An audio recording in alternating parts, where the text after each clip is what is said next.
Bakit nagpakita ang kamay ng Diyos sa gitna ng pinakamalaking handaan sa Babylonia?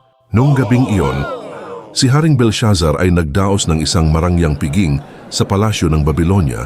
1,000 maharlika ang dumalo, umagos ang alak ng walang tigil, at tumalingaw-ngaw ang musika sa buong bulwagan. Sila ay lasing, mapagmataas, at kumbinsidong hindi magagapi ang Babylonia. Walang sino man ang makapabagsak dito. Ngunit sa kanyang kalasingan, nilampasan ng hari ang isang mapanganib na hangganan. Nag-utos siya, dalhin ang mga gintong at pilak na sisidlan na kinuha mula sa templo ng Diyos sa Jerusalem, bagay na inialay sa Diyos ay ginamit sa pag-inom at upang doon tayo uminom. Ang mga banal na bagay na inialay sa Diyos ay ginamit sa pag-inom at puri nila ang mga Diyos-Diyosan, isang hayagang paglapastangan. Sa mismong sandaling iyon, isang kamay ng tao ang nagpakita at ang mga daliri nito ay nagsimulang magsulat sa pader. Sa harap ng ilawan, biglang tumahimik ang buong bulwagan. Nanginig sa takot si Haring Belshazzar, namutla ang kanyang mukha at nagkakatok ang kanyang mga tuhod.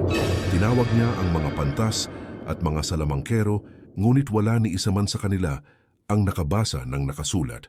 Sa wakas, naalala ng reyna si Daniel, isang lalaking puspos ng espiritu ng Diyos. Pumasok si Daniel sa palasyo at sinabi, "Itabi mo ang iyong mga kaloob at ibigay mo na lamang ang iyong gantimpala sa iba. Babasahin ko ang nakasulat para sa hari at ipapaliwanag ko kung ano ang kahulugan nito." Ang mga salita ay Amen. Mene, binilang na ng Diyos ang mga araw ng iyong kaharian at tinapos na ito.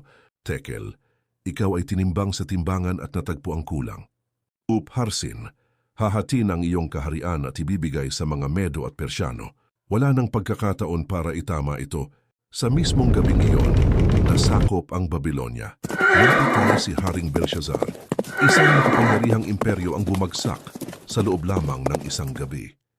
Hindi ito tungkol sa kung gaano kakalakas, kundi kung pinararangalan mo ba ang Diyos. Hindi kayang iligtas ng kapangyarihan ang mga taong hindi nagbibigay galang sa Kanya. Nasa hari na ang lahat, pero kulang siya sa paggalang at nawala ang lahat sa isang iglap. Hindi tumitingin ang Diyos sa kapangyarihan o kayamanan. Tinitingnan niya ang pusong marunong magbigay galang sa Kanya.